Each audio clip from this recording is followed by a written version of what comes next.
जय जगन्नाथ बंधुगण जीवन में बहुत सारा समस्या आसीबो किंतु केबे भी मन दुख करिवेनी बंधुगण। कारण भगवान एमिति एक डायरेक्टर अटंती जी कि सबुठु कठिन रोल बेस्ट एक्टर को ही दे थांती। नमस्कार बंधुगण, आपण मानकु मोर एही चैनल को स्वागत। आजिर एही ज्योतिर कार्यक्रम कुंभ राशि व्यक्ति विशेषंक पाई बहुत गुरुत्वपूर्ण अटे। आपणकर जदि कुंभ राशि होइथाए तेबे एही भिडियोटी को शेष पर्यंत निश्चय देखंतु। देवता मानक गुरु देवगुरु बृहस्पति वक्री अवस्था को चलन करुछंती। बंधुगण 9 अक्टोबर 2024 रु देवगुरु बृहस्पति वक्री होई सारिछंती। 9 अक्टोबर 2024 रु नहीं 4 फेब्रुआरी 2025 पर्यंत देवगुरु बृहस्पति वक्री अवस्था रहिबे। 114 दिन पर्यंत एही वक्री बृहस्पति कुंभ राशि व्यक्ति विशेषंक जीवन रे कौन सबु बड़ परिवर्तन आसुछि, आगामी 114 दिन आपणक जीवन रे कौन कौन सबु बड़ परिवर्तन हेबार अछि, एही विषय रे आजिर एही वीडियो रे विस्तार भावे जानिबा। आपणक राशि रे देवगुरु बृहस्पति स्थान केउठारे अछि, केउं गृह बृहस्पतिंकर अटे, बृहस्पति वर्तमान समय रे आपणकर राशि ठारू केउठारे अवस्थान करुछंती एवं आपणकर केउं मनस्कामना को बृहस्पति पूर्ण करिबा को जाउछंती एवं केउं अटकी जाइथिबा काम को बृहस्पति पूर्ण करने को जाउछंती, जहा आपण अतीत रे चेष्टा करी मध्य ताहा होई पारु नथिला, वर्तमान ता हेबा को जाउअछि। बंधुगण एही कार्यक्रम आपणकर जन्म राशि चंद्र राशि उपरे आधारित। आसंतु जानिबा आगामी 114 दिन देवगुरु बृहस्पति वक्री अवस्था रे आपणक जीवन रे कौन कौन बड़ परिवर्तन आनी करी आसुचंती। एहा पूर्वरु जदि आपणकर भी कुंभ राशि होइथाए, जदि आपणकर भी कुंभ राशि होइथाए एवं आपण ईश्वरं को सच्चा हृदय रे भक्ति करुथांती, विश्वास करुथांती, तेबे एही भिडियोटी को शेष पर्यंत देखंतु एवं भिडियोटी को गोटे लाइक करंतु, कमेंट बॉक्स रे लिखि दियंतु जय जगन्नाथ जय माँ लक्ष्मी। सबुठु प्रथमे जानिबा एही वक्री कौन होइथाए। बंधुगण समस्त ग्रह सूर्य चारिपटे परिक्रमा करिथांती।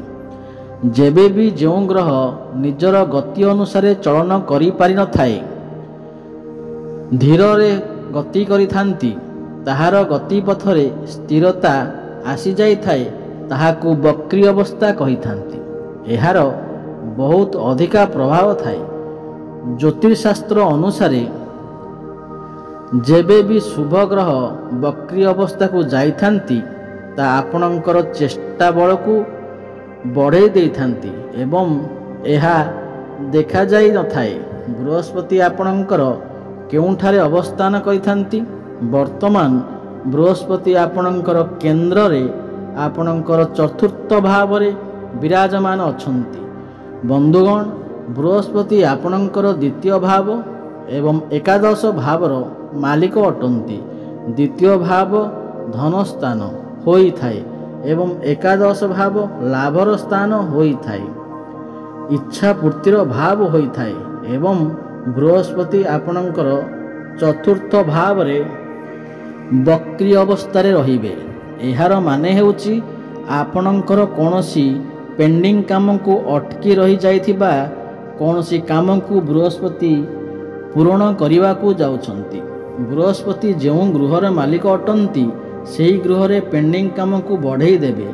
तो आपणकर बृहस्पति धन स्थान एवं लाभ स्थान रो मालिक अटंती।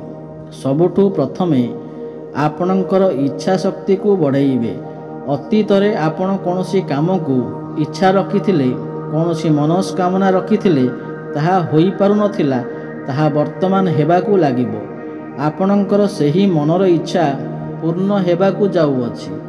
ଆପଣ ନିଶ୍ଚିତ ଦେଖିବେ ଆଗାମୀ 114 ଦିନ ଭିତରେ ବୃହସ୍ପତି ଆପଣଙ୍କର କୌଣସି ନା କୌଣସି ମନର ଇଚ୍ଛାକୁ ନିଶ୍ଚିତ ଭାବରେ ପୂର୍ଣ୍ଣ କରିବେ।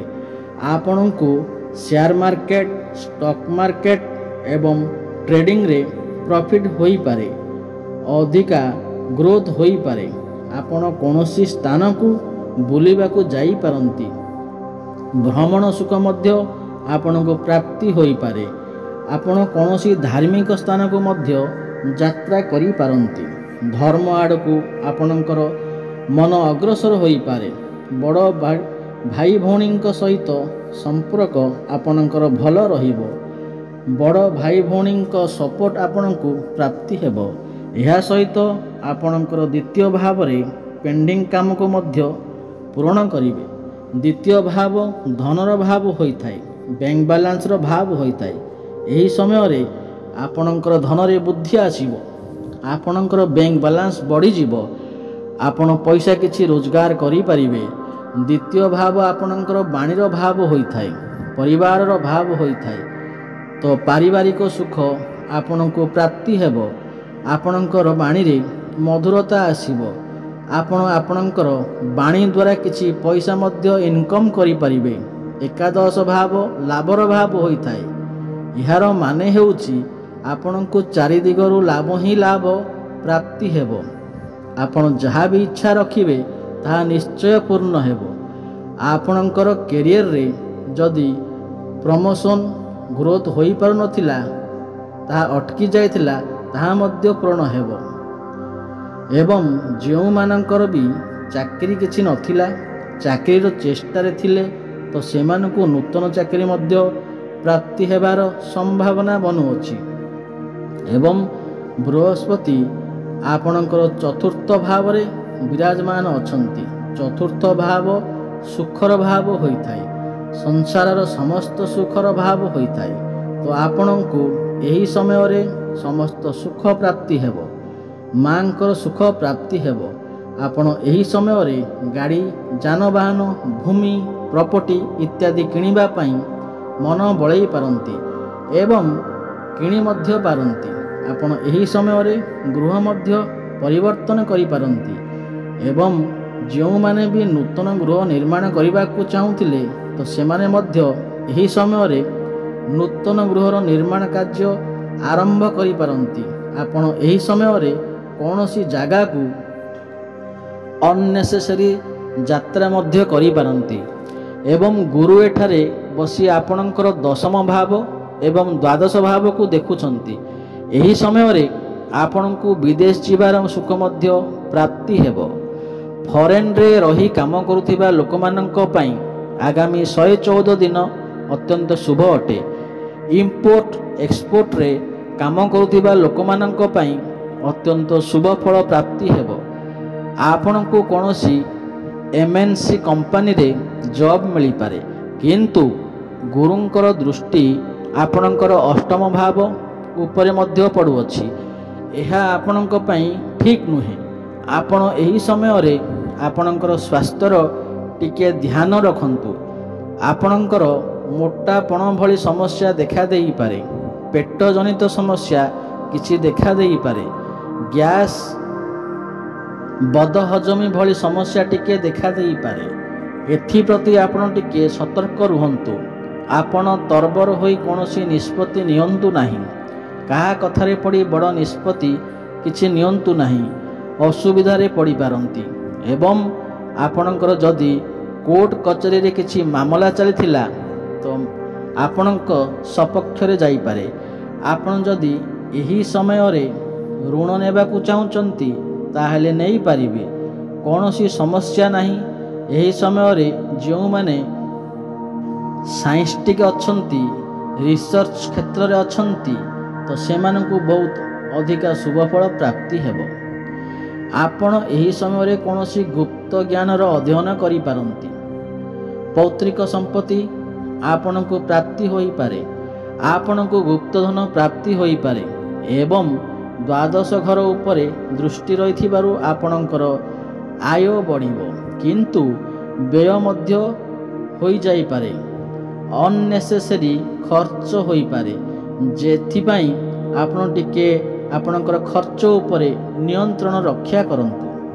କର୍ମକ୍ଷେତ୍ରରେ ଆପଣଙ୍କୁ ବଡ଼ ସଫଳତା ପ୍ରାପ୍ତି ହେବ। ଉପର ଅଫିସରଙ୍କ ସପୋର୍ଟ ଆପଣଙ୍କୁ ପ୍ରାପ୍ତି ହେବ। ଆପଣଙ୍କ ଭିତରେ ଜ୍ଞାନ ବଢ଼ିବ, ବୁଦ୍ଧି ବଢ଼ିବ। କ୍ୟାରିୟର କ୍ଷେତ୍ରରେ ଆପଣ ବହୁତ ଉନ୍ନତି କରିବେ।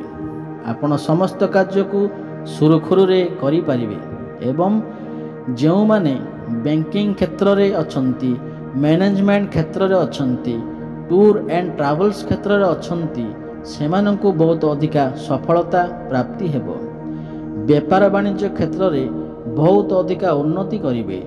ଆପଣ କୌଣସି ନୂତନ ବେପାର ମଧ୍ୟ ଆରମ୍ଭ କରିପାରନ୍ତି। ଆପଣଙ୍କର ଡେଲି ଇନକମ୍ରେ ମଧ୍ୟ ବୃଦ୍ଧି ଆସିବ। ଏବେ ଜାଣିବା କିଛି ଉପାୟ ବିଷୟରେ, ଯାହାକୁ କରିବା ଦ୍ୱାରା ଆପଣଙ୍କର ଯାହା ବି କିଛି ସମସ୍ୟା ରହିଛି ତାହା ଦୂର ହୋଇଯିବ। ସର୍ବପ୍ରଥମେ ଆପଣ ଗୁରୁଙ୍କର ବୀଜମନ୍ତ୍ର ଜପ ଅବଶ୍ୟ କରନ୍ତୁ। 108 ଥର ପ୍ରତ୍ୟେକ ଦିନ ଜପ କରନ୍ତୁ। ମନ୍ତ୍ରଟି ହେଲା ଓମ୍ ଗ୍ରାମ୍ ଗ୍ରୀମ୍ ଗ୍ରୋମ୍ ସହ ଗୁରୁବେ ନମଃ। ଏହି ମନ୍ତ୍ର ଜପ କରିବା ଦ୍ୱାରା ଶୁଭ ଫଳ ପ୍ରାପ୍ତି ହେବ ଏବଂ ପ୍ରତ୍ୟେକ ଗୁରୁବାର ଦିନ କଦଳୀ ଗଛ ମୂଳରେ ହଳଦୀ ପାଣି ଅର୍ପଣ କରନ୍ତୁ ଏବଂ ହନୁମାନ ଚାଳିଶାର ପାଠ କରନ୍ତୁ ଏବଂ ସୂର୍ଯ୍ୟଦେବଙ୍କୁ ଜଳ ଅର୍ପଣ କରନ୍ତୁ। ଶୁଭ ଫଳ ପ୍ରାପ୍ତି ହେବ। ହେଲେ ବନ୍ଧୁଗଣ, ଯଦି ଆପଣଙ୍କର ଏହି କୁମ୍ଭ ରାଶି ହୋଇଥାଏ ତାହେଲେ ଭିଡ଼ିଓଟିକୁ ଗୋଟେ ଲାଇକ୍ କରନ୍ତୁ, ଚ୍ୟାନେଲଟିକୁ ସବସ୍କ୍ରାଇବ୍ କରନ୍ତୁ ଏବଂ ସାଙ୍ଗସାଥିମାନଙ୍କୁ ଅଧିକରୁ ଅଧିକ ସେୟାର କରନ୍ତୁ। ଜୟ ଜଗନ୍ନାଥ। ପୁଣି ଦେଖା ହେବ ଆଗାମୀ ଭିଡ଼ିଓରେ। ଧନ୍ୟବାଦ।